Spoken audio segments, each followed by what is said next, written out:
తాతలు ముత్తాతల కాలం నుంచి ఉన్న భూముల్ని ఎవడు పేరు చెప్తాడండి? ఎవడిస్తారు ఆస్తులు? స్వచ్ఛందంగా ఇచ్చారు భూములు. స్వచ్ఛందంగా ఇచ్చిన ఒక టీడీపీ వాళ్ళు కాదండి, వైసీపీ వాళ్ళు కానీ టీడీపీ వాళ్ళు కానీ ఒక రాష్ట్రానికి రాజధాని లేదు కాబట్టి, రాజధాని కావాలి కాబట్టి స్వచ్ఛందంగా భూములు దాదాపు 98% ఇచ్చారు. అది తెలుసుకోవట్లా. మొన్న ఉండవేలు రైతులను పెనమాగ రైతులు వీళ్ళు పోయి మమ్మల్ని బలవంతంగా భూములు అడుగుతున్నారు, చేస్తున్నారు. అక్కడ పోయినాళ్ళు ఎవడో ఒక సెంటు భూమి ఇవ్వాలా.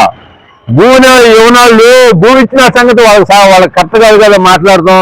మొన్న మా సోదరుడు ఒక ఆయన నేలపడాయని రైతు పోయాడు, మళ్ళీ వచ్చాడు, తప్పు తెలుసుకున్నాడు, తెలుసుకొని మళ్ళా 93గా మొన్న ఇచ్చాడు సిఆర్డీ ఆఫీస్కి భూములు.